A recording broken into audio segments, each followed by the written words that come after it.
what the fuck did we just watch? I'm pretty sure it was. I can't even actually say. I don't have the words. And this is your fault too, as usual. Well, I didn't want to make you feel bad when we watched this movie. I wanted to just introduce you to this kind of cinema because we have watched Samurai Cop, so we did get a little bit into it. I checked the law. I'm pretty sure this was extortion. This forcing me to watch this kind of shit, and I don't really appreciate it. And that's why we also brought two special guests here today as well. So I'm AC. And I'm Scrooge. And these two lovely voices are Connor and Vince. And we are here to talk about 1988's Killing American Style, straight to VHS, even though this probably wasn't actually on VHS. It's probably like Samurai Cop, where they could not actually get the movie into circulation in a U.S. market and had to go to a foreign market. Mm-hmm. So, yeah, we are the real men of action. And oh, my God. Let's check it out. Okay. Let's get into this right away. Lord, give me the strength. This movie... first of all, you have never seen this movie, correct? No, never seen it. You kept talking about it, because we watched Samurai Cop, and you kept mentioning how this guy has directed other gems, and this is one we had to see. So finally, you have forced me to watch this. Oh yeah, I wanted you to see this with your own eyes, because if I told you about this, I wouldn't have believed you. Probably wouldn't have done anything. Yeah, nope. Exactly. So we got Vince and Connor here, and Connor has seen it briefly. I've seen maybe 2 or 3 scenes. And then I think I saw the beginning, and that was it. Yeah, and then Vince. Yeah, I've seen it a few times. Yeah, I remember when the rape scene. We were at his house. I remember this, smoking a couple doobies, and we were. I was paying attention pretty hardcore, and Vince was kind of popping in and out. And I remember the one scene that Vince was paying attention to that kind of grossed him out was this rape scene. And I would. Do you want to give the audience any I don't know, a better description than just the rape scene, or do we want to? We'll get into that because we're going to talk about this. Let's start in the beginning of this movie. Vince, you were correct. When you look up this movie on Wikipedia, even YouTube, it says it was made in 1990. But then when you go to IMDb, it says 1988. And actually, in the movie itself, there's a calendar on the wall. Calendar that says 1988. So we have no clue when this movie was made, but we're just going to casually say the late 80s, early 90s.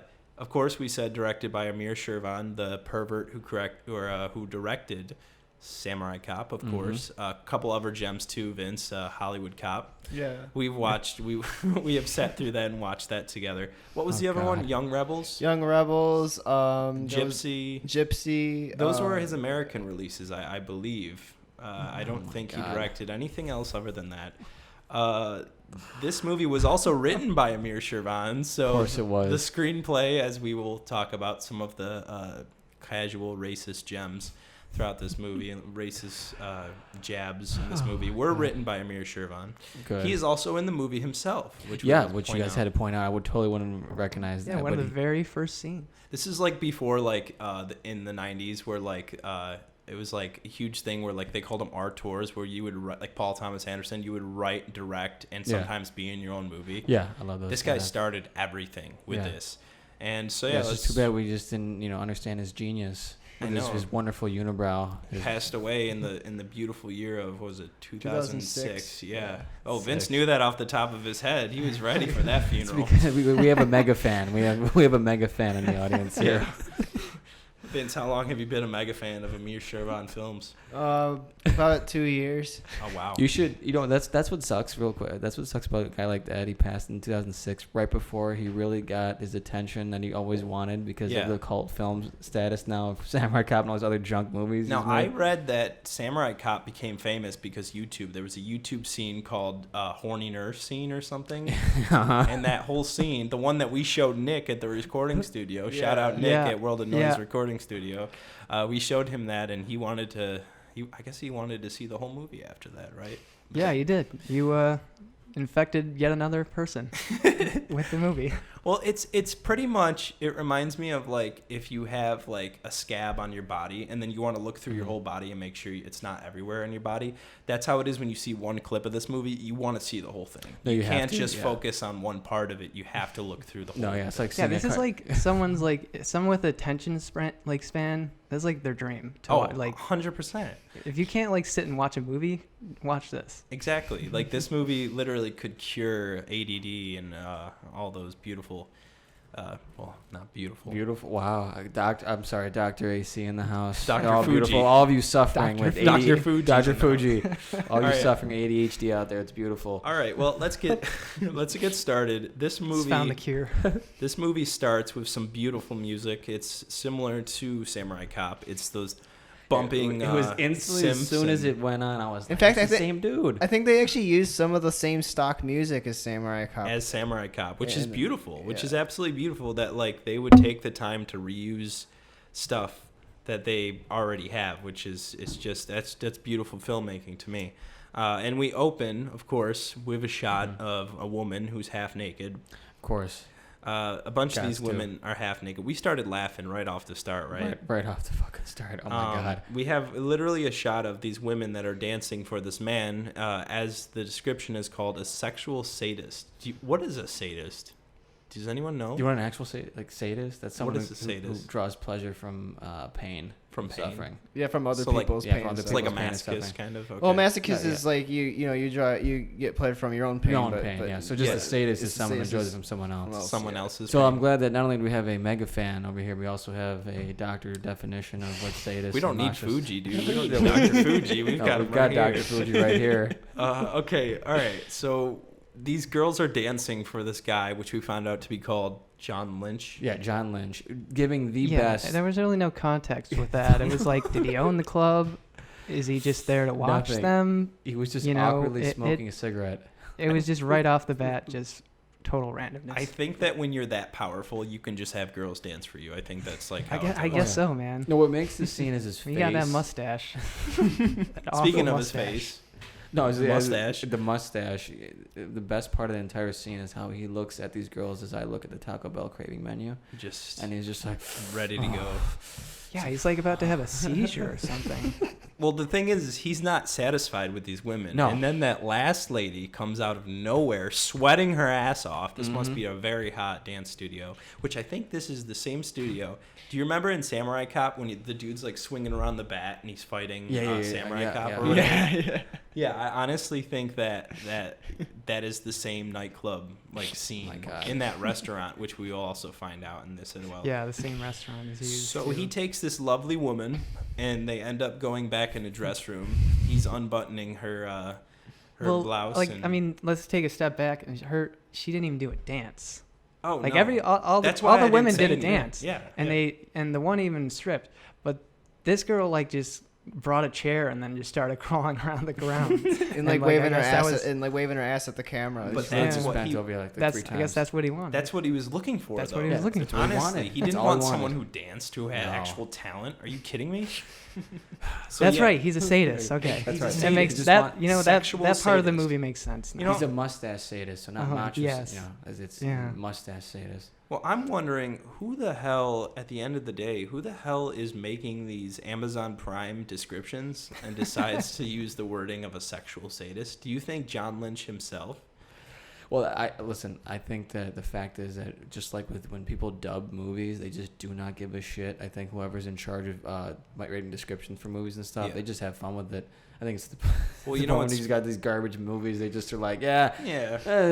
this guy does this, does that, whatever. Yeah, just I watch don't it. blame him because Because remember, that's their job. They have to do hundreds of, even thousands of movies. Yeah. So that's why I think why those ones slip in where it makes no sense, where the description doesn't even match the movie. There's I think no that- I don't- super fans writing or I don't think anything? they can. Yeah, well, we have one here. He Oh just yeah, doesn't- Vince that's might not have. his job. We've Vince got might one have at, wrote at, this, at the mist actually. with us. So yeah, and then our favorite big chin man, Robert Zadar, comes in, who's Biggest chin. which me and Vince have seen Maniac Cop before, which I need to show you one day. Yeah, you keep talking Yeah, about see, it. that was a total shock because when I watched Samurai Cop, he had a beard. Yes, and he the looked beard. fine. Like Yeah. he looked pretty. Was decent, it but not then disturbing to see his chin that big? It was. It Yeah, was disturbing. It definitely. caught me off guard. It was because I feel like when you shave, it kind of shows more, or when you're clean shaven, Yeah. it shows more. Whereas Yeah. if you have a beard, you can Yeah, hide it covers whatever. whatever your skin problems or how you look, even Exactly. if you're heavier set. But yeah, literally his beards chin. are men's makeup. Literally, Yeah. exactly.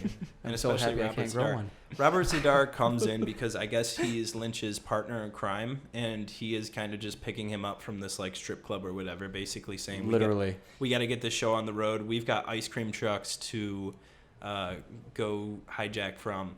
And we cut to a beautiful scene of a parking lot full of ice cream trucks.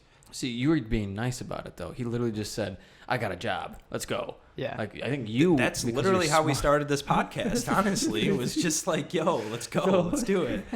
You with the ice cream thing was literally because we had to figure it out because it made no sense what was going on. At first, like, when I first saw this movie, I had no clue what was going on. I thought that, like, he was, like, stealing one of these, like, ice cream trucks or something. We have no clue. And we find out that one of the security guards of the ice cream truck... Crooked. What even, like, is this place? Just, I guess they just house ice cream trucks or something? Makes no sense. There's a sign that says something about ice cream trucks. That's the only reason I knew. And there's just a bunch sitting in there for no reason. Exactly. I thought it was like a fucking mechanic or something that was just fixing all these. Yeah, it was just a random... Like, the building didn't make sense. It didn't make sense that there was a security guard at the gate. It was just like... Or that there was, like a cops warehouse. there. Yeah. Like, not even at a gate that opens either. And he's just sweating. He's sweating. Like, everyone's sweating. Yeah, everyone's sweating so much in this movie.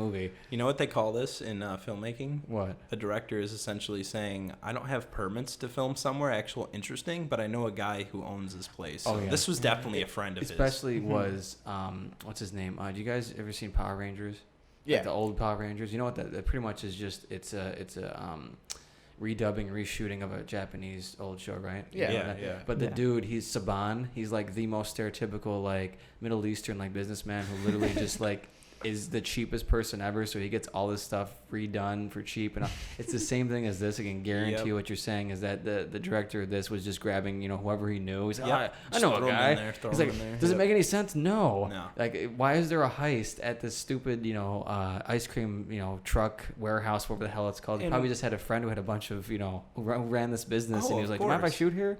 Why the fuck would you, if you're going to steal money, go to a goddamn bank? Like, what happened to bank robberies? Are they just completely extinct now? Why there's even, like, they don't say how much money. How did he know the money that was in the bag is actually in the ice cream truck holdout place? They don't mention how much money it is. It's like a white tan sack.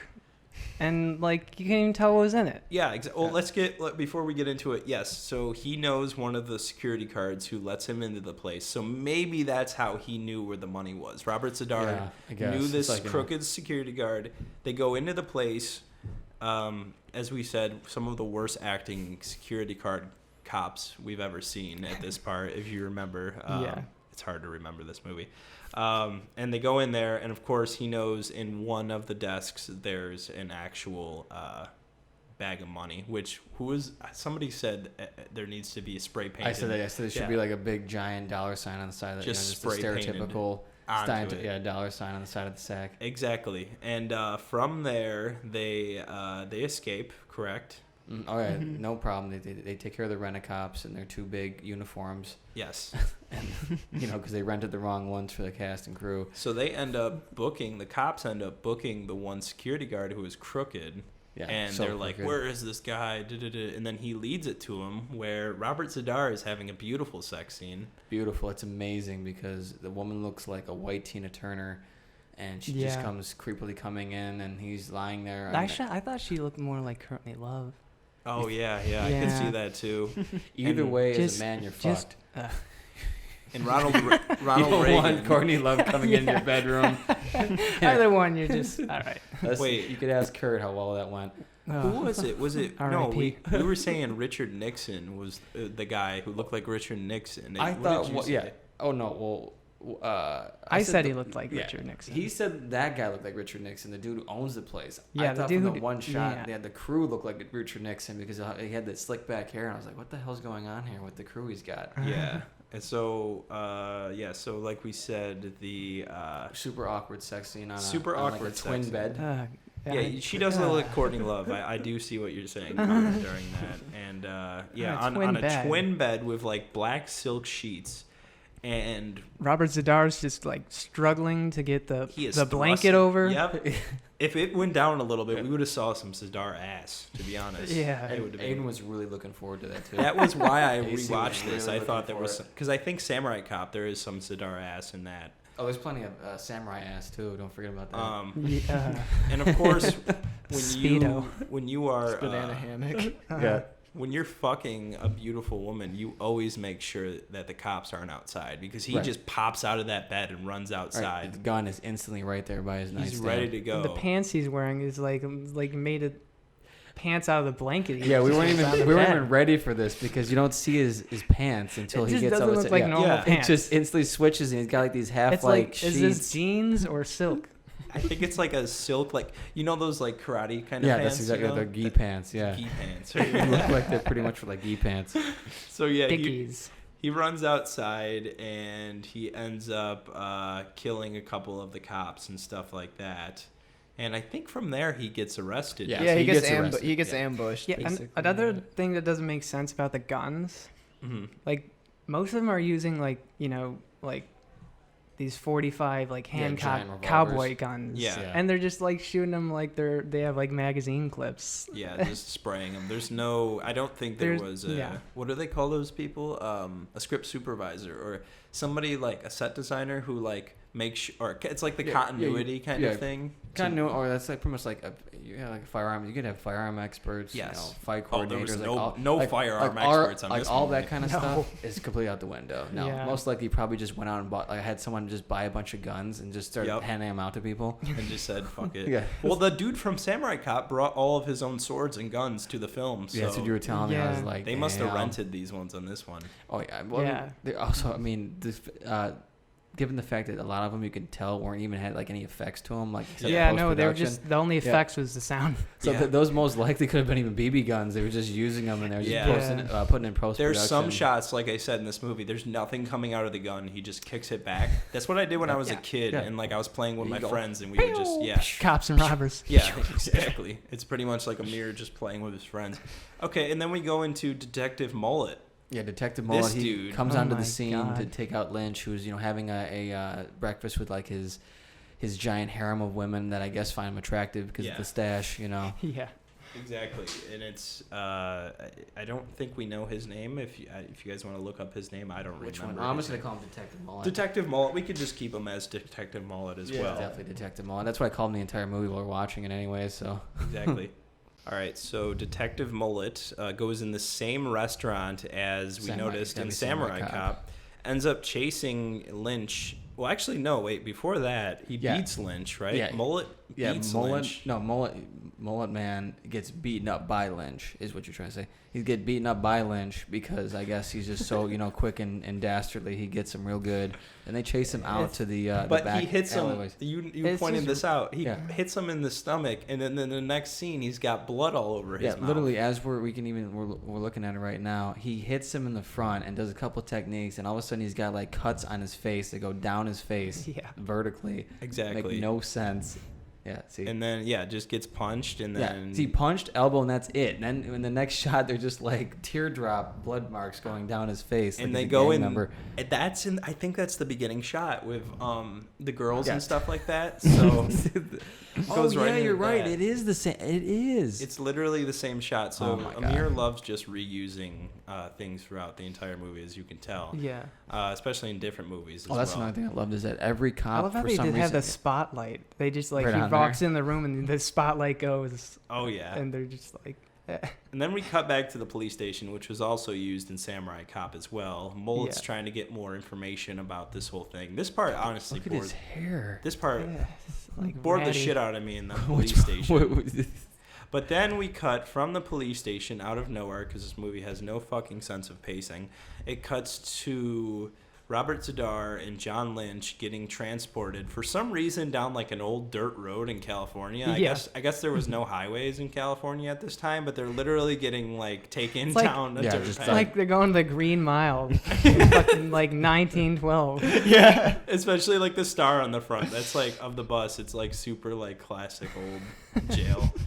Which I guess I don't. Nothing. There's no to tell you what's going on. They're just driving along and like we don't know what's come going across on. the most stereotypical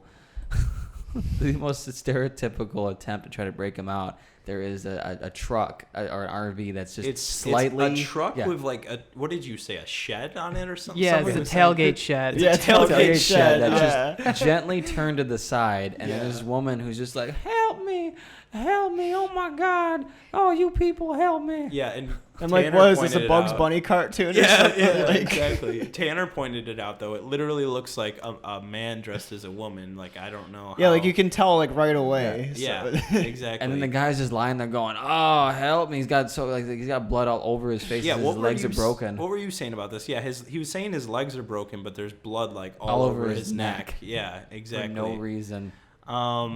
And yeah, so eventually they rob the truck because why else would somebody be parked on the side of a road faking this? Which is funny is how the hell did they know that this bus was going to pass this spot? Yeah, nothing. They have nothing. If for we that, saw but a scene maybe of them Yeah, because there's no way. devising a plan, it's like how would you know unless this one dirt road was the only road in the Yeah, town? it was like there's one prison And- centered in this, along this area. I love how they cheer as the police are getting shot. Yeah. And one of my favorite parts about these movies in general is just how incompetent the police become when they need them to be. Yeah. Because like they just don't know anything. As soon as like they almost have like a switch that turns them just mentally challenged because they can't fire or shoot anything. Yeah, they're like stormtroopers. Pretty much. I mean, It's even just- at the end of the film, we find out the cops are essentially useless, and unless when they want to be, because the plot dictates. We'll get there. Yeah, we'll get there. Yeah. But yeah, so the tranny, who we turned out to be actually a brother of Robert Zadar. Because that makes sense. Yes, and his goon, which he calls Looney, which his real name is Charles, which I think is kind of funny.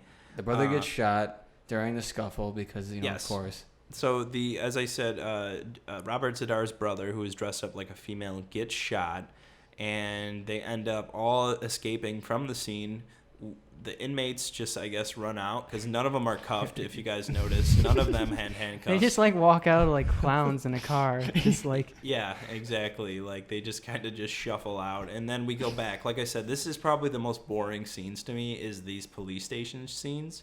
Which I know they're trying to add. It's supposed to make it feel like a cop drama in some things, Yeah, but they don't have nearly as much finesse as like the police station scenes in like Hollywood Cop or Samurai Cop. There's no like Holy deep shit. detective like work going on. They're just making like a couple calls and then it skips to a different scene. Exactly. I'm having a conniption because I just realized that there's the same fucking office The from police, Samurai Cop. Yep, the police station is the same as that the one. same one Yep. because it's the same window. I remember that same You'll window. notice, like when we watch Hollywood Cop and Young Rebels, a majority of the locations are literally the same. Imagine making 4 different movies that all have like similar shots and similar locations. Let's I kind of feel like all these movies are kind of like his attempt at trying to make the last one better. It's like Exactly. Like, one of these will fit. And it's funny because this, the synopsis of this movie is very similar to Hollywood Cop, essentially, where it's like the good guy saves the bad. In the other movie as well, it does the same thing. Samurai Cop is kind of the same thing. It's always the long-haired dude comes out on top.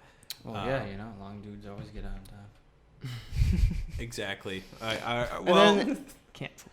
And then like in this scene for So it cuts, Vince, as you were talking about, they eventually park and then they notice that there is a motel nearby and then they end up parking the car, I guess, farther away because it shows the motel, but they don't do anything with the motel. They also all sprung from the car shirtless. Yeah, shirtless for no reason. And they leave the car from the park spot and they head up to this farm/mansion, which was used in Samurai Cop. If you remember, at the end of Samurai Cop, You mean the big shootout? there is, yes, and it's Oh my on this God. like weird farm place. If you remember, it's on that whole part as well. And so, of course, our anti-heroes, John Lynch and Robert Zadar, end up pushing into the farm and the mansion. They end up killing this one guy who they try to, I guess, make him look like a good guy, kind of. But if you listen to the dialogue in this scene where our lead man, John Morgan, and what's his name? It's Fernando. I don't know what the guy's name is. But he essentially just sounds like a robot, and I feel like that was the weird thing in this movie. Is it's directed by a foreign guy, but every time there's a foreign person on screen, it feels like Amir is making fun of him. Like It probably is. Like this Probably is. This dad in this scene acts literally like a robot. He keeps going, "Oh yes, Mr. Yeah, well, Morgan." no, it's Mr. more, Morgan. not less like more of like an NPC. Yeah, literally. Than a robot. Like a computer in a video game, pretty Yeah, much. yeah. Like they have no reason there except maybe to die, and ends up happening is Robert Zadar and John Lynch end up infiltrating the place and end up killing that dude. I don't really think they even gave him a name. I think it's just Fernando's father, Juan? Was it Juan? Yeah, it was Juan. That's such a generic name. So Jesus Juan. Christ. So they end up killing him, and you were saying during this part that they didn't even give him a chance to speak. They just because they literally just shoot him. Yeah, they kind of just like kill him for fun. They don't even really like they probably could have actually like just throw he him. could have been useful. He could have anything. You know, that's a great character in a movie where you're like, okay, you're gonna help me get into this house. You know where everything is. You work on this ranch. That's also. But no, they just execute him on sight. That's what I'm saying. He's literally used in this movie as just another person to die. Yeah, but it makes sense if they're just going into the house or whatever this house is, and that guy, they just ran into him. Obviously, they just ran into him. It just makes sense if they killed him right away. But they grabbed him and then started asking him questions, and then before he could answer, they just killed him. Exactly. So, before you can even answer the totally, question, just shot him. Yeah, just shot him dead for just stupid. It would be like who was it? There was a famous musician where somebody sneaked into his ranch and tried to kill him. Remember, there was a Family Guy joke, wasn't it? George Harrison. George Harrison, right? Yeah. It's like, imagine if those killers sneaked into his property and went up to a guy and just started talking to him, messing with him, and then just killed him. Like, you would just kill him right away because you wouldn't even give him a chance to speak. Yeah, they're trying to sneak in the house. That's the whole point. Yeah. They're trying to sneak into the house. An house. actual story that happened to George Harrison. Yeah, it is. Wow. I don't know. Vince, do you know about it more? I don't. Yeah, it happened in like in the late '90s. Like somebody tried breaking in and like stabbing him or what. Well, they actually did stab him, but they broke into the house. He survived the altercation, and then like I guess but like. Damn, I've never heard that. Yeah, that kid I didn't know broke into the house, and George came up to him. Then they had a scuffle, and then the guy had a knife and just stabbed him. And wow, it was weird. I've never heard that. That's crazy. Yeah, it's crazy. Yeah, and then he unfortunately passed. What was it? A couple years later, 2001. Yeah, but it was from cancer. Yeah. Probably not knife wound related. No, it was no. cancer. So that wasn't that action packed. Maybe this movie inspired that guy who stabbed him. Oh yeah, maybe he was sitting there one day watching Killing American Style. Yeah, and thought and him he was Killing like, Beatles style. Yeah, and while he's got a record of the Beatles playing, Killing Beatles style. Well, let's take a moment to actually admire this person's house. Or so the owner of this house. Who is the owner of this house? So the owner of this house is definitely a friend of Amir's. We can tell. I think this was the same one in Samurai Cop with. It's either the one that what's his name, Matt Hannon, aka Samurai Cop. Yeah. I think that's either his house or it's the one where I'm going to put his piano on my head. Oh, you mean Fujiyama? Yeah, it's one of theirs. I don't know. Everyone's got mansions in that movie for some reason. I meant both the house itself, but also cut off his head, put it on your piano. Yeah, exactly. Owner, yeah, that's a great scene. In the movie, our boy, I guess our main character, we have no idea who the fuck he really is. Oh, you're talking about this? Yeah, okay. For long hair, ponytail. John Morgan, aka purple overalls, ponytail guy. Don't even mention who he is, what he does. Nothing. He's got some style. I'll give him that. He's probably in the drug trade. Honestly, he's probably in a vague drug trade. It's got to be something. Something. They literally, the only thing, the establishing of his character is he takes his kid to this awful Muay Thai school. These kids are all punks. Yes. And they don't know how to fight. I have to say, he kind of does look like he looks like an attractive Robert Duvall. You're talking about John Morgan? Yeah. Duvall? Robert Duvall of you're talking about old Robert Duvall? Bald Robert Duvall? When he had hair? Yeah, when he had hair. Yeah. We were talking about the same Robert Duvall, from The Godfather and stuff? Yeah. Huh. Yeah, that part. Yeah. Well, okay. All right. Let's get to this. Okay. So as our boys Robert Zadar and John Lynch break into the house and scare John Morgan's wife, as well as his aunt, who looks nothing like her. As soon as he said aunt, it's her sister. Yeah. I was like, okay, whatever. Get out of here. And we get to. I think this is my favorite scene in the movie ever. John Morgan's son, who we will meet throughout this movie, being a huge essential part of this movie. Thank God they put this son in here. So good. He is at this, what did you call this, a Muay Thai? Yeah, it's definitely Muay Thai. Looking at the instructor and how he handles himself, it's definitely Muay Thai. So Muay Thai is or it's pretending to be. What is Muay Thai? Muay Thai it's a certain kind of kickboxing that comes from Thailand. Okay. And it's a heavy emphasis on knees and elbows and what's called clinching, when you wrestle standing up and you throw and trip each other. And it's also really known for the severe conditioning of the shins, where they could break trees with their shins. Jesus. And do you think that Amir shows that specifically? Like this was a detail meant for it? No, the reason why I know it's Muay Thai is because of my experience. I know I can tell by the instructor. I can tell by the way he handles himself, and it's definitely Muay Thai. But it's not because he puts the effort into it at all. That's what I was saying. No, not in the slightest. It's literally just me being a martial art nerd. I think he just went to. I think he went to the closest like karate place, and he was like, "Well, you know." Either that, or if you look at the guy who's the instructor, probably is a friend. Yeah. It's probably a friend of. The director. I mean, I think he's probably like, yeah, you be in my you put your dojo in my movie, and I'll give you free advertising. Exactly. Totally, it could totally be that. It could be both. Here you do this, I'll do this for you. It'd be hilarious. Yeah. It'd be nothing. Like we said, we get to this Muay Thai for normal casual people. Yeah, karate school, I guess per se. Those are two totally different things, Aiden. We are in whatever. I am oblivious and I don't know anything about this. I'm a martial art nerd. It's all right. So we get to this school. I'm just gonna call it a school. Yes, that's fine. You can definitely call it a school. We get to the school and we see our protagonist. What's funny is he's not really our protagonist because half the movie. Some dude. Yeah, we're spending half the movie with Robert Zadar. You can't just switch and create the protagonist that we know nothing about. Mm-hmm. It's bad screenwriting. But yeah, so we meet our protagonist, quotes, John Morgan, with his son, and his son is fighting some weird kid. If you notice, his kid literally does not look anything like his father. I think he's a different ethnicity. Kid. Yeah, probably. I wouldn't be his kid. That's another example. I wouldn't be surprised if it's the director's kid. Well, that maybe. Look at this. Like, this shit is straight, the kid has a mustache, for Christ's sake. Literally. I mean, his father has a mustache, too, so maybe... Hitler mustache. Maybe he was like... Yeah, well, maybe he was like, oh, they both have mustaches. It's not exactly... I mean, it does look like one, but, like, it's weird. He has got, like, a brown patch where Hitler would have his mustache, but blonde hair on the side. Well, I find it funny that John Morgan... So he's got racing stripes. Racing stripes. John Morgan's kid is blonde, whereas John Morgan is not, but then the guy that John Morgan is fighting is blonde, but his kid is not. So like it's like I wish this was he's fighting without his hair is not like in a ponytail or anything. I don't know anything about fighting, but I feel like that long hair it needs to be put up. You've got the hair up is one of the least problems of this entire scene.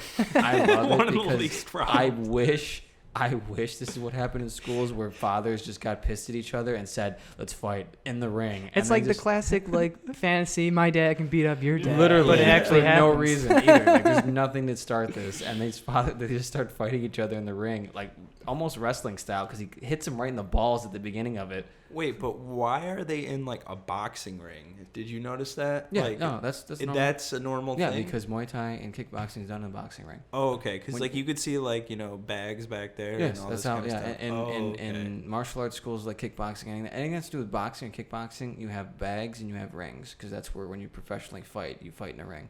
So would I fight with purple overalls as well? You can't listen. If you guys want to see something funny, you should look up kickboxing fights from the 70s. They had stuff worse on that was like totally normal. Really? This was just a normal thing. Mm-hmm. I guess this was a time in the 80s where this was acceptable. They're like painting overalls. Yeah, literally. Painting over, and there's a slit in the middle. It's not even full overalls. Yeah. There's a slice in the middle. You can see his gut, and it's hilarious. And his crop top. Yeah, it's a crop top overall 80s crop top. How overalls. awkward would that be if you were like a little kid and you were like, okay, I'm gonna get karate lessons. Muay Thai lessons already.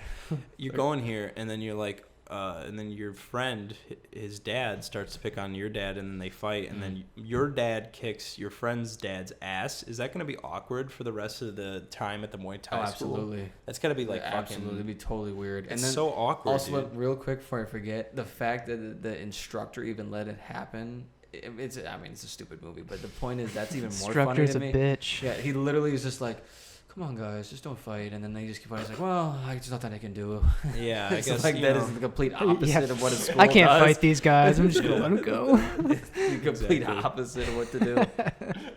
Exactly. All right. Well, we go from there to the interrogation scene of the whole police drama earlier, essentially just trying to get information out. I think the guy in the scene who's getting interrogated is a brother of one of them or something. He's related to them. Yeah, they don't really explain. It's super vague. Yeah. Yeah, we all just know him to be.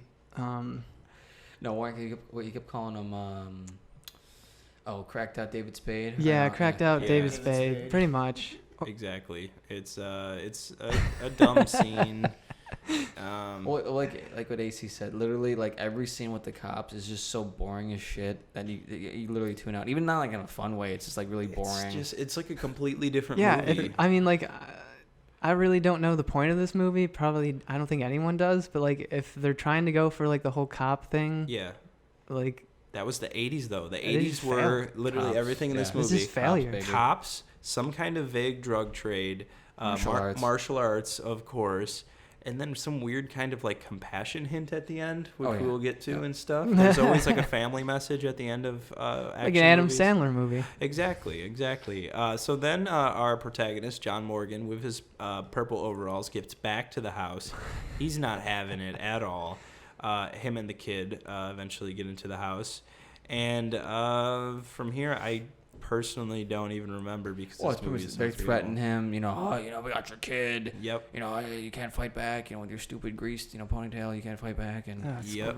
So we got stuff to do. You're gonna stay here, and we're gonna hold you hostage. We're 40 minutes into the movie, by the way, talking about this, which is hilarious. Here's one of my favorite scenes: is when the head detective takes James Brown to. Detective takes James Brown to a brothel. Yeah. So it's this like weird brothel thing. That's one of my favorite scenes. They call it a cat house, actually. The main detective in charge takes James Brown for some weird ass reason. He's got a cane and everything. He's just smiling. He doesn't say anything. Like a Rick James looking dude. Doesn't say anything the entire. He just smile and grin like an idiot because then these women come up one by one with these weird sexual innuendos that were just not sexy at all. Basically, screenplay written like really sexist. Yeah, it's just terrible. I'm softy. They call me that because, everything about me is soft or something. Like, it was just I have soft drinks. They call me soft. There it is, yeah. Hard drinks because I like it hard. Because I like so stupid. So written bad. And fucking James Brown's James over Brown here. just standing over there. He's having a great time. And they don't even explain who that character even is. Like, nothing. He's just there. He's just there. He's probably just some dude they said to come on. I think he is a detective, though, because I do remember seeing him in an earlier scene. Just in that, remember in that car, that 4-door car that they get out of before they go in? It's like him and a detective. Or maybe he's undercover. We don't know, honestly. He gets out of the car with them. But that's what I'm saying. Yeah, with all the just other undercover detectives. specifically at the brothel. Yeah, I guess so. So under the covers. Imagine that. Imagine only getting hired for like a cat house brothel just because of what you look like. And then we cut to the. We didn't really talk about. John Morgan is given a mission by Robert Z'Dar. Basically, Robert Z'Dar has taken over. An errand. Pretty much an errand. It's like when your mom tells you to go pick up some food or something like that. Essentially, John Morgan is essentially given this because, as we said, Robert Z'Dar has taken over John Morgan's house. Imagine somebody just coming into your house and ordering to, for you to do things. Yeah. There's also something called the police that you could call, but no that doesn't happen. Yeah. No, not especially at all. in this movie when they die instantly. So. Exactly. So John Morgan is given the task of finding a doctor. So after this cat house scene, we cut to a scene of a stereotypical Japanese woman. Yes, wearing a kimono, of course, just to let you know that she's Japanese. Just to make sure you understand with who fish, you're dealing with. Because in a fish pond with like a Japanese and it's just atrocious. Oh God, this movie is so Japanese. racist. So then John Morgan comes to the door and basically pulls Dr. Fuji out of the house.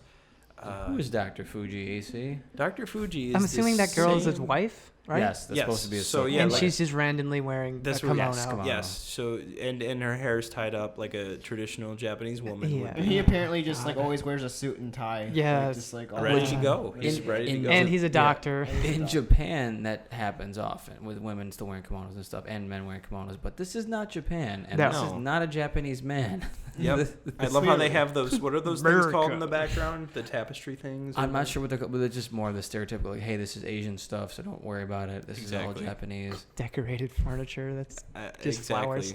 So him and John Morgan and Dr. Fuji go on an adventure. So they're driving back to the house, and of course the cops find out who they are. He's got obviously. like multiple cars, but they're not like. It's just random. He's driving a van. And Yeah, I think the only reason behind this was like, you know, like you said, smear the mud all over the license plate so the cops don't know he who said you that are. too. Yes, that part. before he left, that was his last request. Now, why would Robert Z'Dar care? Robert Z'Dar didn't show up with a car that they're going to use. Yeah. It's Makes like no somebody sense. comes. Somebody comes in your house, Scrooge. Okay. Yeah. Tells you when you leave and you go do something for him, smear mud all over the license plate. Yeah. You're not a suspect in front of the law's eyes. The cops. Shit about you. Yeah, the cops are looking for the tailgate shed. Yeah, they're looking for that piece of shit that's stuck on the side of a dirt road. They're not looking for John Morgan's minivan, which is. God, this movie didn't age well because that minivan is just fucking ugly as shit. You have a super nice like convertible, and then you have a minivan as well. Shit brown. Exactly. Minivan. And then we get this like 5-minute scene of the cops chasing John Morgan and Dr. Fuji. Yeah, the camera all this angles kind in of the stuff. cars are just not right. Oh, it's awful. And we go back to the It's like police. I'm watching More Cops. scenes. Yeah, for more no cop reason. scenes. We go back to the cop scenes. They finally bring Dr. Fuji. Oh yeah, sorry. Sorry, Dr. Fuji, What did you man. call him, Dr. Raj? Yeah, Or Dr. Raj. Just Raj. Dr. Raj. They bring him in there, and he is the guy in Samurai Cop. For those of you listening who have seen Samurai Cop, the gay waiter that comes out of nowhere in that movie. So let's see. He's hit Japanese men to make fun of. He's made fun of Mexicans in this movie. He made fun of gay people in the last movie. And now comes the Japanese. No, I already said that. Oh, Japanese, sorry. yeah, of It happens course. twice, so I guess I can And say in the twice. other movie, he makes fun of Japanese people as well, with Robert Z'Dar playing a Japanese man in Samurai I keep Cop. forgetting just that. don't. Yeah, you're supposed to forget that. Yeah, I forgot that. So yeah, and stupid. John Morgan, they come back with Dr. Fuji, and John Morgan's like, "I'll do anything, just get out of my house. Here's some fucking money that's also in a bag." It's in like a sandbag. It's like in a counter for some, or in one of his like Cabinets. in like his living room. Like, don't you normally have like that shit in like your a Crown Royal bag. Yeah. Like, I just drank this bottle. You can have it. Yeah. And then John Morgan kicks Robert Z'Dar in the throat, Yeah, like you were saying. He hits him He's in like- the back. Yeah, He and hits he's him in like the back. saying something, and his mouth's not even moving. I forgot what he was saying. Yeah, Was it?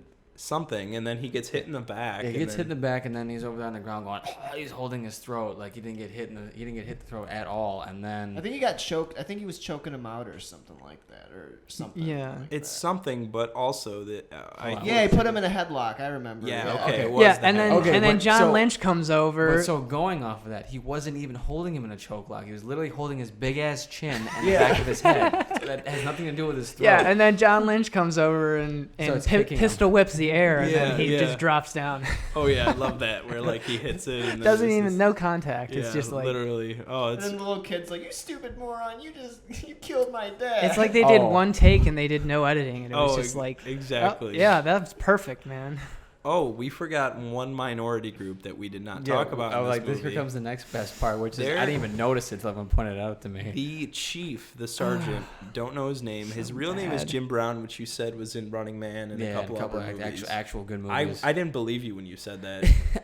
Well, you found out the You've truth, seen didn't him, yeah. I just thought he was. You should listen to me more. I just thought he was one of those one and done, those one and done Amir Shervan actors. man. So we we didn't didn't always fight. so This the is why we minor- hate dating. exactly, but this minority group that we didn't talk about are unfortunately African Americans, and the way they're depicted is they're at home eating fruit specifically. Yeah, well, it's him and we don't know if it's his daughter or Yeah, his wife. I can't tell if it's because his daughter or wife. Oh, I would yeah, imagine yeah, wife, it's like- because I don't think Yeah, it's his probably. daughter. Yeah, no. she looks young enough to be his daughter, though. Look at her. Age doesn't matter in the eyes of Amir Shervan. Okay? Right, but in the context of how weird ass this movie gets, she's like super young. Either way, Yeah, But either way, it doesn't really. what are matter. they eating? They're introduced Honestly- a fruit. What kind of fruit is this, Scrooge? Oh, they're eating watermelon. Just not dinner, not anything else. They're literally sitting at a table eating watermelon. They And got like a I don't know plate. if this With is a fork. With a yeah, fork. with Or a fork Yeah. on a fucking plate, and Because it's this the is only what black thing in the- people do, folks. This Yes. is what black people do. They sit around and they eat watermelon with a fork. He eats Yeah, it off that- the plate. Then one of you guys mentioned that she's just eating it out of the bowl. Yeah. Just straight up And it's eating it like out of the I don't bowl. even think that's enough for them to tag home. They just like the clothes they're wearing the wife is wearing green, like olive green, and the fucking guy's wearing red. That's a color of watermelon. It's like color of watermelon. They're just hammering it home. What's in the back? Red flowers. The back, red flowers. Of course. And oh my god. And a green lamp. And a green lamp. Wow. With seeds on the fucking green lamp. Hold on. Did you see that? I saw that. I did see that. I didn't see that earlier. That had to be the most racist scene. Oh, I don't know. I don't know. Wait, we haven't got to the other part yet either. Oh, we're gonna hit all the minorities. Don't you worry about that. Now we're getting to the scene. So John Morgan got basically unconscious by getting hit. He got unconscious. Pistol whipped in the air. That's how it was written in the script. John Morgan. Yeah. The air just whipped him. And then like in the scene, like the kid's like worried about about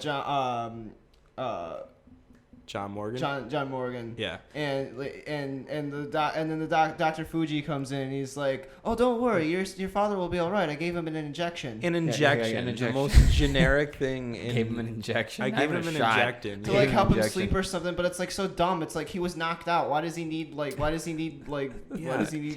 He didn't even say what he injected him with. He just said injection. Like he shot him up with heroin or something. I mean, maybe he. Yeah, and you never know. He could be that kind of doctor. I don't know. This Dr. scene doesn't Fuji make feel sense. good. Dr. Fuji feel good. At 50 minutes into the movie, we get the most uncomfortable scene in this movie, which made Vince, as we said in the beginning, made Vince cringe when we first saw this. I didn't even know what I was. I didn't know what I genuinely didn't know what I was walking into when I first like heard of this movie. I thought like, oh, it's gonna be some cheesy action flick and like you know like. It's gonna be dumb. Like people are like probably gonna be like cops and bad guys shooting each other. Blah blah blah. You think that, but then you don't realize that there's a fucking rape scene, and this rape scene is so slow, as we pointed out. It's so drawn out. Like, it is like unnecessarily. He gets into the bathrooms pretty much.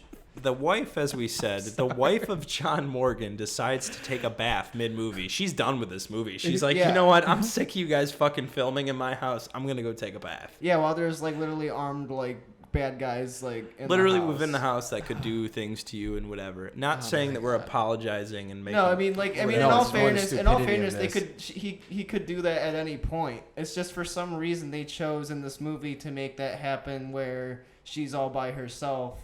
Vulnerable. Of course, when John Morgan is unconscious, you're gonna rape his wife, obviously. But in the most just awfully made B-movie way that I've never seen something like this. Well, what I don't understand personally about this scene is we'll see right here. He takes his fucking time getting his shoes off, his shirt off, his guns off. Why is he doing this? It's not like she has a gun or she can protect herself. We can't even he comes out of a fucking closet. Yeah, there's like a toilet. There's a toilet in there. I don't even. Maybe it's one of those bathrooms where you walk in, there's a toilet, and there's like a I've seen those. It's like a shower in the back too. It's so turned. But he's literally sweaty. He's breathing like a horse. Like he just takes off his shirt for no reason. But he never. Let's keep this in mind for anybody listening. He never takes his pants off. Never takes his underwear off. You're right. He keeps his pants on the entire time. Was that in the contract, you think, when he made this film? He has to keep his pants on. I got to keep my pants on. For this. Exactly, because it would be homoerotic if he was. But what I was saying is that he takes his pants off. He takes everything off super slow, and he holds the gun. I would only get this if the girl had a gun next to her or something where she could fire back. You know the end result in this is you're going to rape this woman. Why take so fucking slow? I feel like it's just for dramatic effect of let's just take it slow and whatever. Look at this. I have this literally on 2 times the speed that it's supposed to be, 1.5 times the speed, and it's literally so slow. And he stands over her on the back of the tub. Yeah, she just notices him when he's standing over her in the back. With the gun to her head.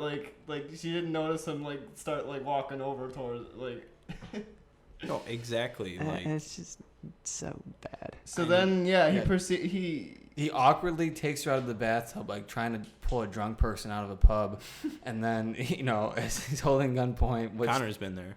Get dragged out of a couple pubs. Yeah, well, I've been. Yeah. But just pulls her out and then proceeds to rape her hip. Literally, as you watch it, and with his belly button, he literally never takes his pants off. She's like on the side. You can tell she's on the side. He never takes his pants off. He never takes his dick out, and he's literally going into her hip. He's literally off the side of her hip.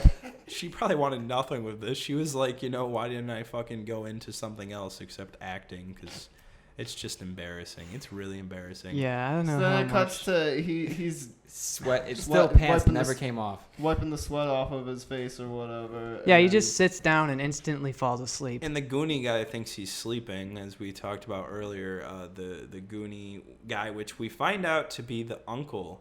Right? He's Robert Zadar's uncle. He's Robert Zadar's uncle. Uncle Which Looney. I could believe that this guy is his uncle. I mean, I guess, yeah. I mean, yeah, whatever. I believe it more than his stepmom being that fucking young girl. His real mom. Well, we find out at the end, if I caught it, I didn't hear the first time around, that actually is his stepmom, because apparently the dude with the yellow hair or the blonde hair is her real son. And they're stepbrothers and stuff. But this movie does a horrible a job of telling you that. But then for some reason, cuts this scene now where the kid, the aunt, his aunt,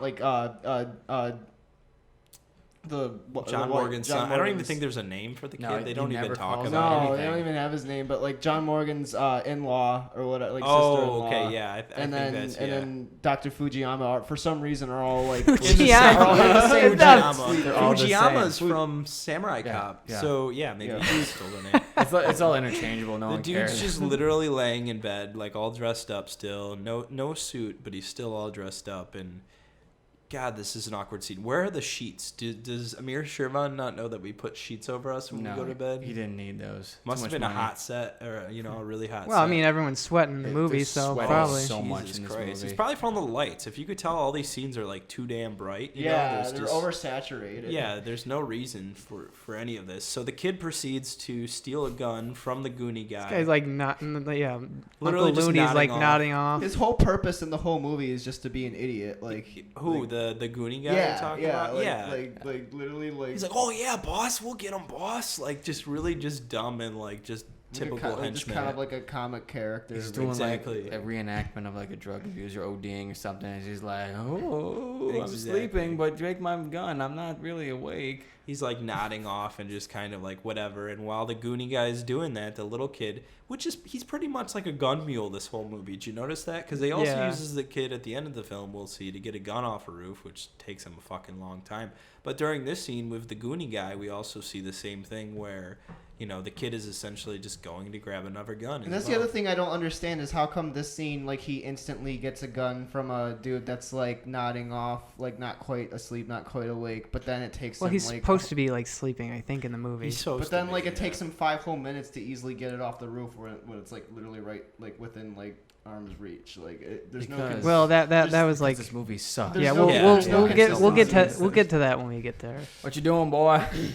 Exactly. Yes. And then pretty much he brings the gun back upstairs. The mom's traumatized. Who looks like Shelley Duvall at this point, in The Shining. She's just not looking great. What do we say? Shelley Duvall after The Shining marries this guy, marries John Morgan, and then greasy hair. Yeah, she's just crying because of what just happened, and that's pretty much her only motivation at the end. The rest of the movie is just to be this heartbroken wife who got raped because of the screenplay. And then he's still lying on this twin size. I guess they're all just twin size beds. He's got a twin size bed. John Morgan, whatever the heck his name is. He's halfway in. Yeah, how do they live in a mansion but only have a twin size bed in the master bedroom? This bed kind of looks like the bed that Robert Zadar was fucking on earlier, and I bet it was. They just changed the sheets. That's probably all they did. Yeah. But then the Goonie guys come in because they find out that he stole the gun. Literally right as he's showing it to his mom, the guys literally run in, and I don't even know. They as intimidate. You know what happens. They intimidate. They get the gun back. But the scene look like Jack Tommy Wiseau lying down on the bed there. Yeah, he said that. There was a cut before they rushed in the room, and you could see that the husband lying on the couch had his eyes open. Yeah. And then he quickly shot him because he realized they're still filming. You're still filming. And then the guys come in. There was a lot of that in this movie. I also noticed when guys would get shot and then they would fall on the ground, they would kind of like look around or like their eyes would be slightly open. Yeah. Remember, what was it, Samurai Cop, where the guy gets shot and he's on the ground and then he's like sitting like this? No, it was Hollywood Cop, remember? And he goes, ah. Yeah, he twitches. He like twitches for some reason. Yeah, there was nobody on this set that probably was paying attention to that at the time. I don't think they cared at all. So after this part, John, or I don't think his name is John Lynch. His real name is John Lynch. Well, the character's name is Lynch. The character's name is Lynch. Lynch. Yeah, Lynch or whatever. I call him John Lynch for some. His real name is John Lynch. So we'll just call him Lynch. Personally. He's your friend. Oh, he's my cousin. He's your homeboy. So it cuts to a strip club. Which, what were you saying? They were clapping at the end? Like, there's like really cheesy like synth like 80s music playing, and then like this sounds like well, not even synth music. It sounds like it's something played off of like an old Casio or something. Like there's no like throwing of dollar bills. It's just claps. Like just clapping. They get paid in claps. Just like that's how sexist this movie is. And we get more horrible haircuts. Getting calls from I guess. So Lynch calls in the back. I guess they own this restaurant because it's never made clear. Yeah, because Lynch is calling some dude from that restaurant from the beginning of the movie. Yeah, it's either they own that restaurant or that strip club, or they just hang out there. Well, what I don't understand, the mullet guy in the beginning confronts John Lynch at that place. Why is that dude not sending in all the other police and to find out? Because that club has got to be built off of like vague drug money. There's no way and no why the fuck are the police in this sense not going to the places they should be? Because this is killing American style and not killing smart style. So I want to make sure that we're talking about. Well, it's kind of like America. There's no logic to it at all, so it kind of makes sense. So then they pull into this parking lot. I don't even know if it's a parking lot. I think they just decided, hey, we're going to film here. And it's like an art project. They pull into this parking lot, and in the beginning they showed a clip right before they got to the mansion. They showed this clip, and it's a picture of a motel, which overexposed picture. Yeah, and then they reuse it. Yeah, right here, and they overexpose it. And I think it's supposed to honestly, because as we seen, like, remember there was a shot of like the sky in the background and the blue was super. I think it was something to do with how they edited this movie. I don't think it was for dramatic effect or anything like that. No, they probably just fucked up. Something they just happened. Fucked up. Because personally, I see. Sometimes I always thought maybe this is just a sunset or something, but the sky is not green. No, it literally looks like a photo art project someone did in our school. Like the negative, like overexposed, whatever it's called or whatever. Yeah. So the detective sends in one of his dudes, which looks like, who's the black guy on Miami Vice? Philip Michael Thomas. Yes, he reminds me kind of him. Not James Brown. There's another guy who will meet with the motel because John Morgan gets sent again. Second time in a row, you could have called the cops. This is John Morgan's fault for everything. Another Aaron. Makes him do. It's like Grand Theft Auto. If you ever play Grand Theft Auto, basically that whole game is you just running errands for everybody. Pretty much all the missions are like. Finish with that, Aaron? Yeah, literally. And so he gets sent to. John Morgan gets sent to this motel to meet up with Robert Zadar's stepwife. Stepmother. I've never heard of a stepwife before. Stepwife. Wow. We can make that a reality. So it gets sent with a briefcase of money with the bag inside. And wearing a bag of money in a briefcase. A sack of potatoes. Inside, while sporting the best snakeskin jacket combination. Yes. Let's comment on this guy's style. Because you first have the purple overalls, which are kind of a stretch, but I kind of get it. But now we've transcended to a new plane of 80s heaven where he's wearing snakeskin tightest jeans possible. There's this deep V like wrestling. Spandex. White beater, black white beater. Not even spandex. It's a white beater, but it's just like in like wrestling WWE wrestling style, just with like the pants that look like they're from a suit, which is weird. He's got those gray. Yeah, they're like a pantsuit. Yep, and the knees are cut out too as well. Yeah, he's and on top he's got the snakeskin jacket. Well, there's no dirt on that license plate. We can see he's driving to the motel, and he just is like, whatever, I guess. So they eventually do get to the motel. Before I guess we get to the motel, Dr. Fuji gets beat up a little bit. He stands up for himself and just gets pistol whipped. Yeah. So this John Lynch. Oh wait, this is one of the best.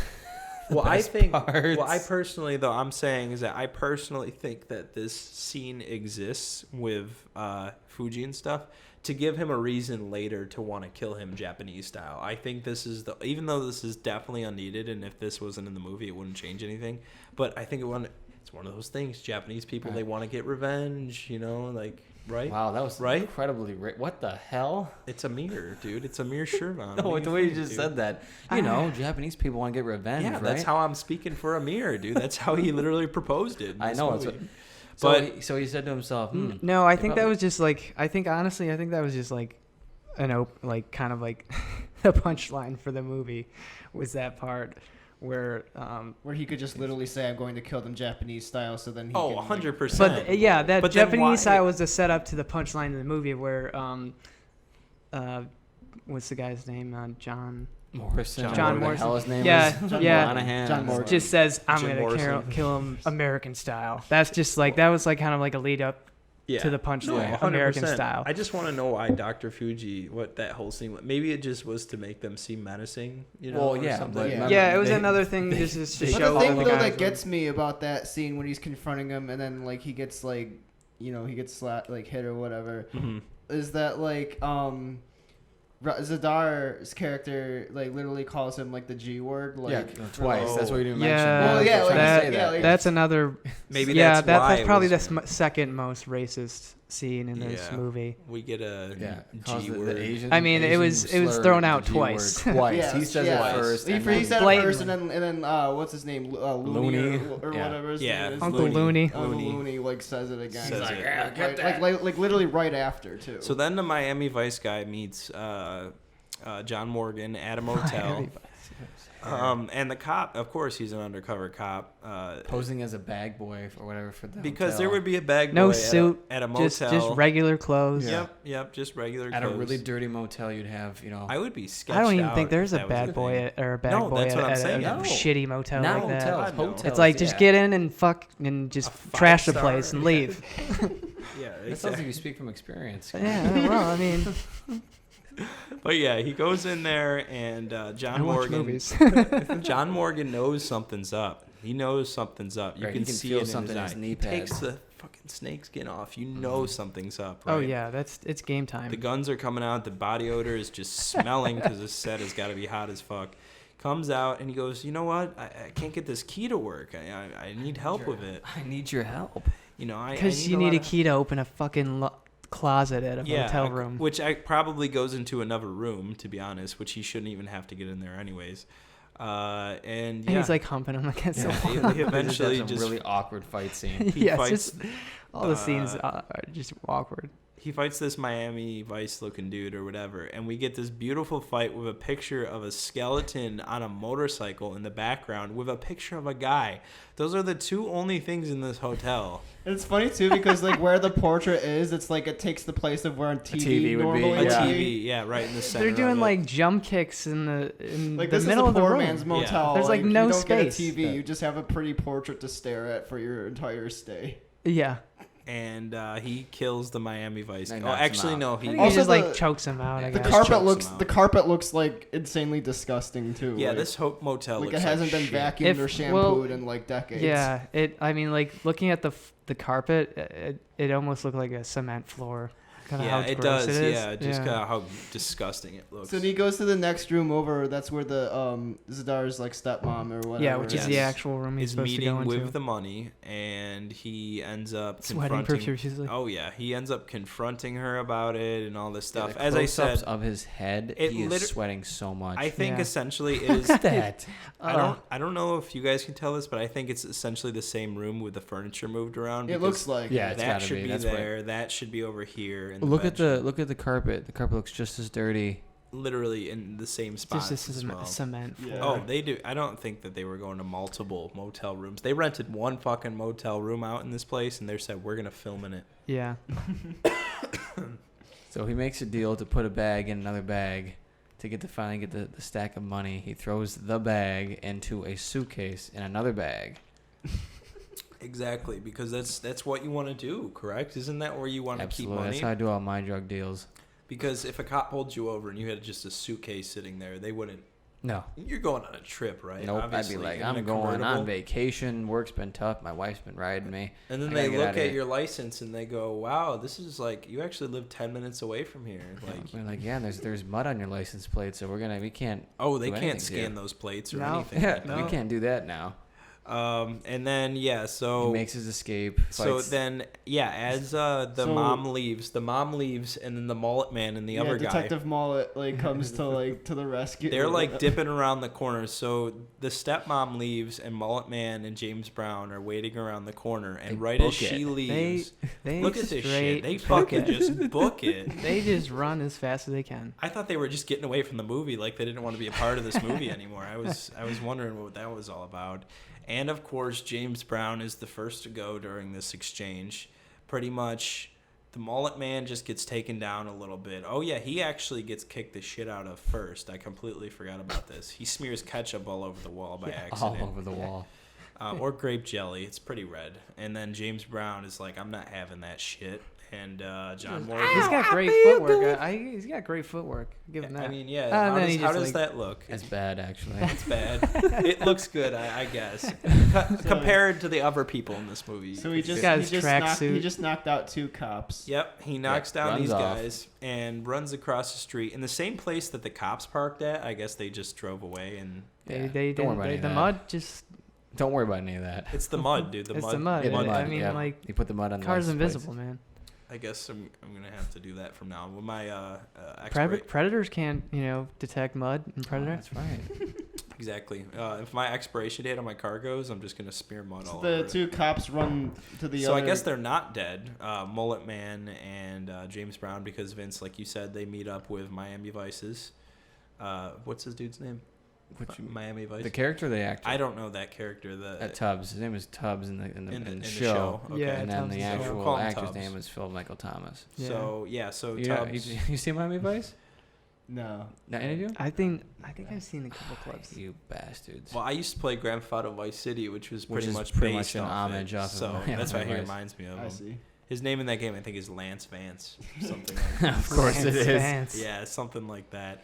John Morgan gets back to the farm. The ranch. The farm mansion. The farm mansion. The farm mansion. Exactly. And I guess maybe that's what... And then he sees some blood, and then discovers that one farm worker, he's dead. 3 days later. 3 days later. 3 days later. So he angrily kicks the thing and then does nothing afterwards. Then he just finds his son. Yeah, just hanging out there by the horses. For just no kind reason. of just looking at the horses, wondering where his dad went. Doesn't even say his dad's dad. He just tells him to fuck off. Dude, and go I guess home. this dad probably has left his wife a bunch and just goes and sleeps out, because that wife does not care where he is. To be honest, does not even care. Doesn't imagine that she comes to the house. And she's like, "Where's my husband?" And that's a good scene right there. And then they bring her inside and they rape her. I don't. Wow, you really gave a lot of thought, AC. I'm in the Amir Shervan mindset, the screenwriting mindset. And then we get John Morgan going to the house, seeing Looney for some reason standing on a porch with a shotgun, because that doesn't call attention to anybody. No, not at all. Not when you just patrol someone's house with a they shotgun. They don't call him Uncle Looney for nothing. And then our hero throws a gun that perfectly lands on the roof exactly where he wants it. He got this from the Miami Vice guy, I think, if I remember. Because I know he does disarm him in the motel room earlier, and I think that's where he gets the gun. Because remember, he doesn't have a gun. That's where he got the gun. Okay. That's where he got it from. So he throws that gun up on the roof. Just perfect throw. Perfect, yeah. Yeah, because it lands right where it's supposed to land. Yeah, it's golden. It's like Jedi mind magic. Yeah. Hollywood magic. And then, he pulls up and he says, I don't have the money, that dumb bitch, all this kind of stuff right here.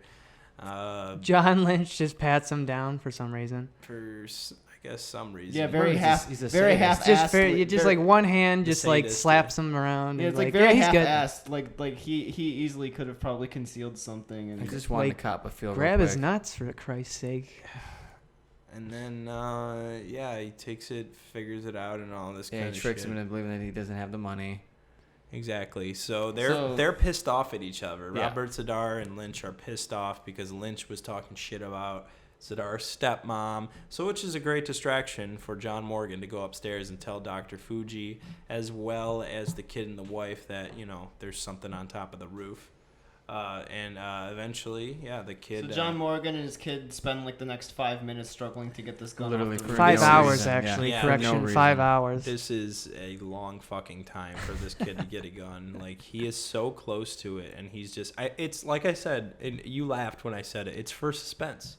It literally is. It's still laughing. It is, right but now. what makes it like funny is that the earlier scene, like I brought this up earlier, but like the earlier scene where the kid has to get the gun from Looney or whatever. Yeah, that was quick as fuck. That was quick as fuck, even though it was a much more high stakes situation. Yep. And then in this situation where there's like the criminals are literally just like acting like stupid, like chickens with their heads cut off while they're out there doing that, and like they don't even know that they're there. Mm-hmm. And like it like literally it's like.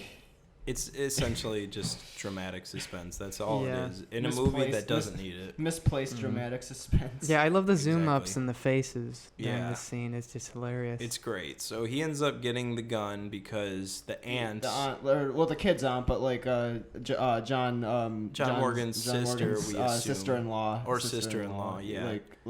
She seduces Looney. Yeah, very and loose she, term.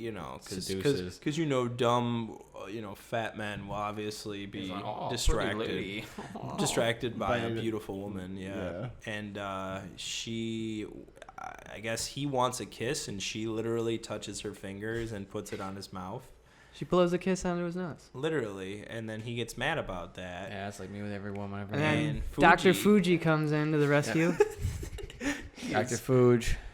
And he just fails. Is literally about to shoot both of them and double homicide them. But then just in the nick of time, John Morgan comes in and shoots him.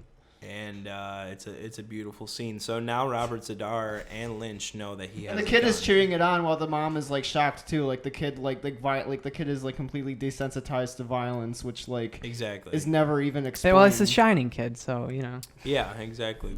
Yeah. The kid's desensitized and has a telekinetic power, and the mom is just always horrified the whole movie.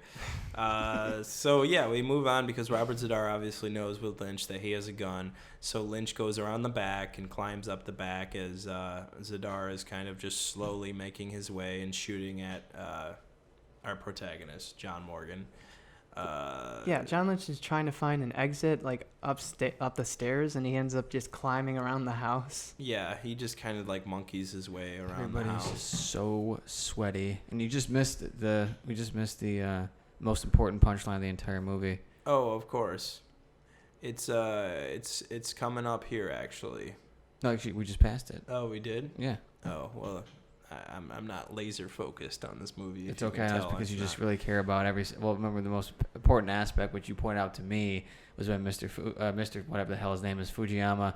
Fuji. Dr. Fuji. Dr. Fuji was sure. like, He's like he's always fired up. He's ready to help. He's like, oh, I want that gun. He's like, can you shoot it? He's like, no, but I want to kill him. I kill him Japanese style. And he's like, well, no. Go ahead. He's like, no. He's like, I'll kill him American style. And then he shoots the gun, and then it's a beautiful little thing. Super beautiful. Yeah, we were cheering when that happened. Next, it follows just a really lame ass, just a long and shot. Yeah. Oh yeah, and it's funny because during the shootout scene, you hear a bunch of like glass and stuff breaking, but like literally nothing like is like broken or destroyed. Yeah, the ADR in this movie, they were just throwing in sound effects here and there just to make it seem more intense. So then Lynch gets shot off the balcony. Climbing up the balcony when he was outside, when he was taxed to find an exit, he was climbing back into the house. Instead, I think he was trying to sneak around and kill him, and he gets a paintball splatter down his chest, and he gets killed. For now, he slowly just dives down and lays in the parking lot.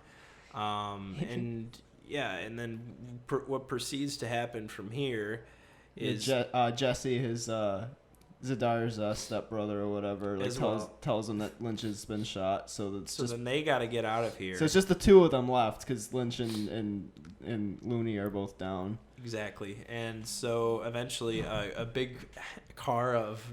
I called it like a clown car full of like goony henchmen. Dispensable henchmen. Oh, they're just ready to die. They're from the strip club. They're ready to go. So the guy driving, like straight from the guy that's driving with the shotgun, club. he's like the main guy out of those dudes. Yeah. With the sunglasses. Yeah, he's the last one to get killed, and he is the main guy, like Vince said. And they eventually move in, and as they're moving in, Lynch and Zadar are getting out of there. And John Morgan and his wife come down. I guess they climb down, or they come down the stairs, or whatever it is. The details are not important in this movie. And the wife ends up shooting Lynch, who's still alive. After getting shot in the chest, you know, falling off the balcony. Shooting the sexual sadist rapist kind of guy. Right in the balls. Perfect. I honestly thought that was kind of like good. Yeah, that was actually like he got what he deserved. That was like the one clever part of this movie. But with no effect. Literally, she was just holding the gun and went pow. There was no blood. There was no actually anything coming out of the gun. No, she just kind of no one cares by this jerked point. it and just whatever. You didn't even see like the blast or anything. Yeah, No. they try to escape and Snakeskin the car comes working. out and so they're trying to escape with a shitty. What did you call that?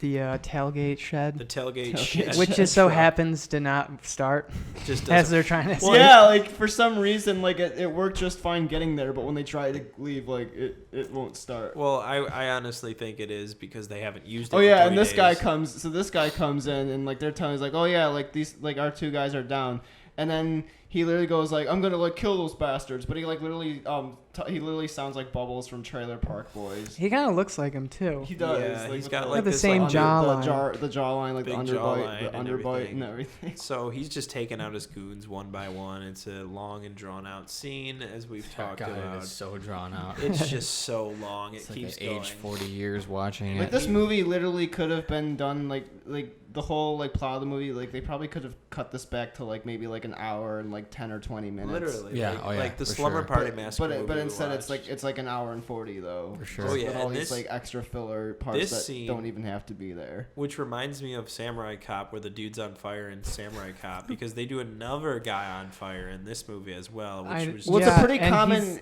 I've noticed it's a pretty common trope with all of Amir Shervan's films is that every single ending ends with like a shootout type thing, like where like everybody Someone gets on the majority of the bad guys get shot, and then it's like down to like the final bad guy. Well, and the yeah. protagonist. I'm talking about like the fire part. Oh though. yeah. Like I remember some joke was saying that maybe Amir Shervan had stock in like those fire retardant suits or whatever they're He called. most likely did. Yeah, Yeah, they 'cause did, he's but using them in every movie. like they drew out the scene for him to be on fire way too long. Oh, way Like, the too guy long. was You just- And the way he kept- was you were scre- dying laughing. and the way he Yeah. was screaming too was just was just laughably like it was just comical. It's just a voiceover with a Yeah. guy burning. Yeah, it's a voiceover definitely. In And, fact, I think there's a lot of voiceovers in this movie. I think. Oh, that's what I was yeah, that's saying. the main Sound the main effects, ADR, yeah the they main love that shit. dialogue is voiceover. Oh, Yeah. 100%. And a lot of time it doesn't even match. Did you No. know with this original Samurai Cop that Amir overdubbed a majority of Frank Washington's lines? No. A lot of if you re-listen to that, his voice doesn't sound right. Not the actual scenes with him in it, but like him in the background or whatever. Saying stuff. Like you're also the Walt Disney looking dude when they're in that one place. Remember, he's got the hat on and they're looking at like the photos and shit like that. Amir does his voice as well. He just overdubbed anything that I guess he wanted to overdub because I guess that's what you get when you work with Amir Shervan. Yeah, Only only the best. Exactly.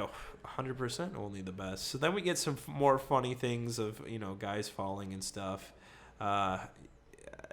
It just goes on forever. It just keeps going. It keeps going. Eventually, I'm just going to skip ahead a little bit until we get to a part where Robert Zadar finds Juan's son, Fernando. Hold on. Well, first Jesse gets what's his name? His brother, Hick brother. There he dies finally. Yeah, I Thank think. God. Is Yeah. How does he die again? Is it Joe or no? I think He gets shot. he gets shot either by the police Yeah. or by No, Joe- John. Yeah. Johnny Boy. Yeah, John His Greasy name is- hair. Yeah. Oh God, so greasy, so sweaty. John No, Morgan, he though. dies from I think he gets killed by Robert Zadar, right? Or is it the cops? I guess got killed by the cops. Yeah, he gets Okay. killed by- yeah, he wouldn't get killed by Robert Zoller because that's his. Yes, okay. He's So dead. he's just laying in cow manure dead on this beautiful farm ranch. And then so Robert Zadar goes and takes the kid hostage. Yep. And just for whatever reason, our main boy is just like, fuck this. And he just literally runs over and says, hey, you and me, let's just go man to man, and the cops like are a man, like a man. Samurai Cop at the end, where they're literally holding swords and fighting each other and Yep. anything, and Literally. then they start to fight. Mm-hmm. But the best part being the cops literally just say, yeah, okay, cool. He wants to fight a man to man.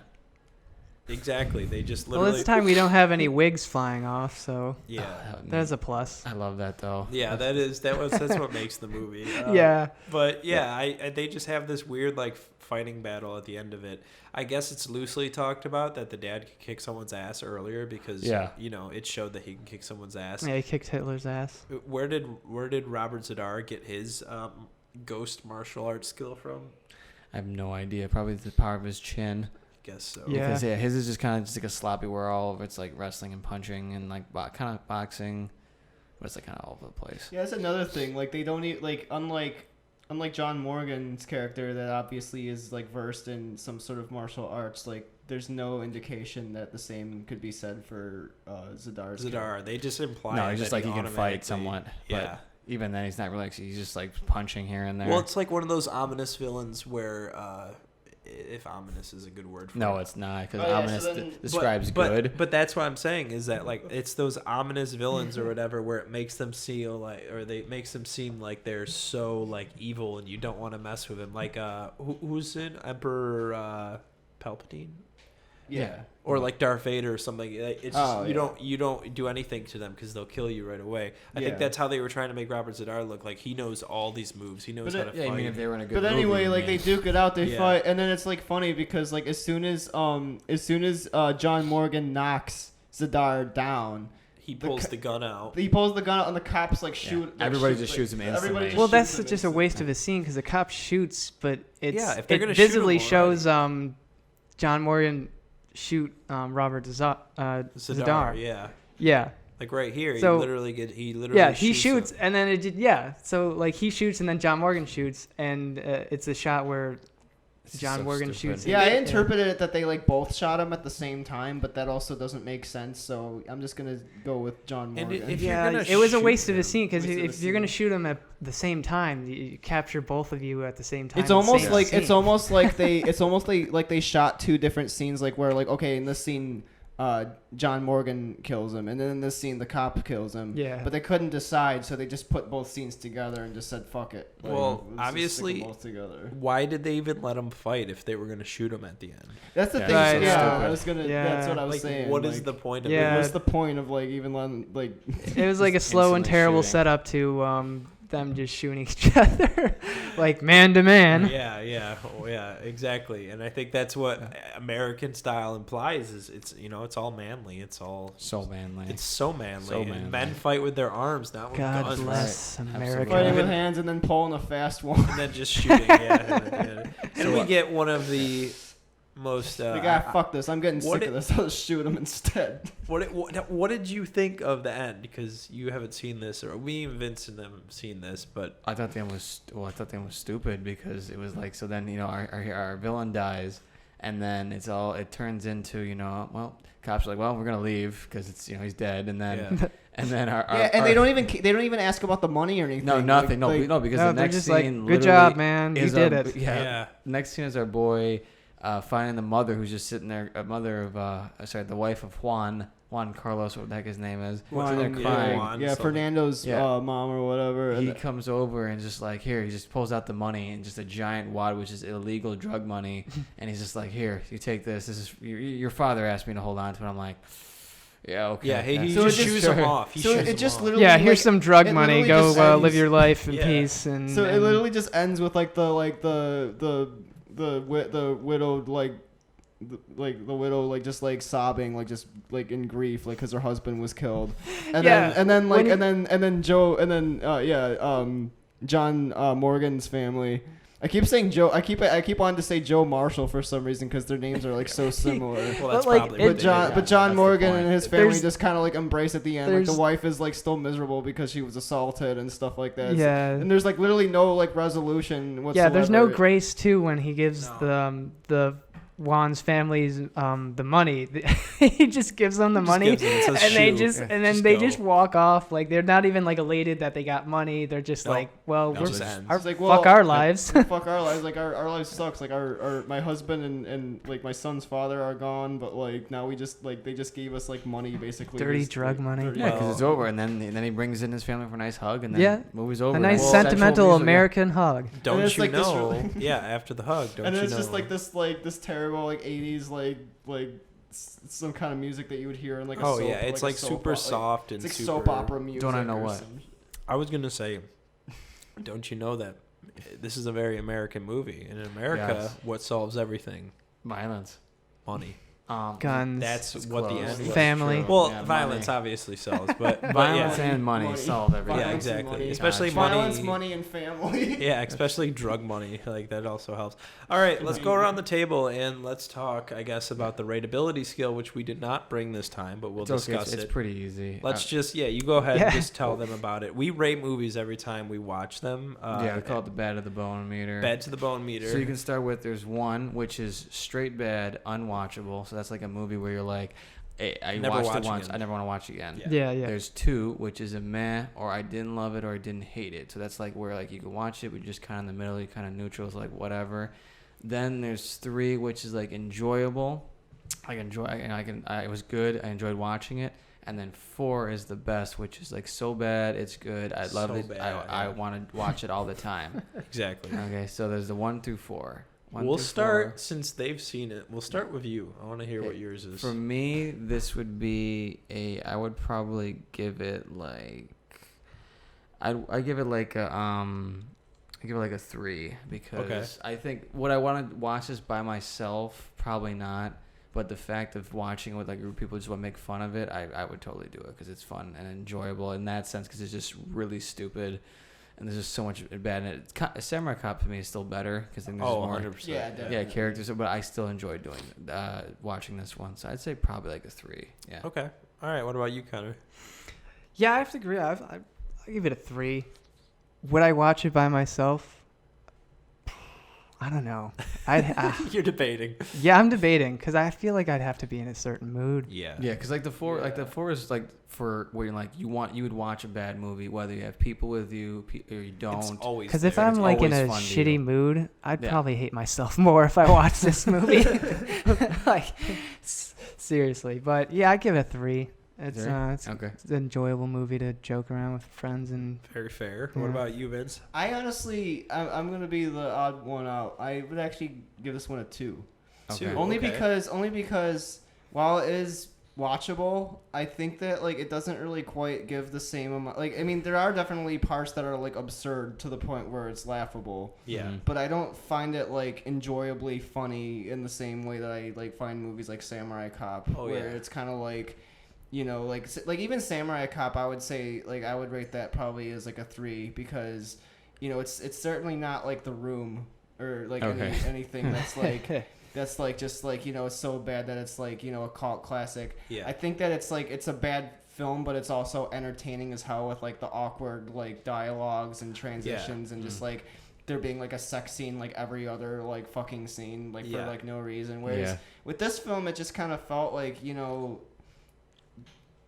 The plot is like kind of hard to like understand to begin with, and then once you actually do kind of understand the plot, it's kind of like, well, this is just really fucking like stupid, kind of like you know, like this is just kind of like it kind of almost feels like it goes like in too many directions without like having any like clear, concise like vision, really. Well, exactly, and it's really slow. I think that's the number one thing. That's the other thing. The slowness. It's very long paced, and I love slow movies. I do too, but this movie is just not slow. It's not worth it. And what do you think, AC? I would say honestly a 4 on this one. Yeah, to be 100% honest, of course. I love slow movies.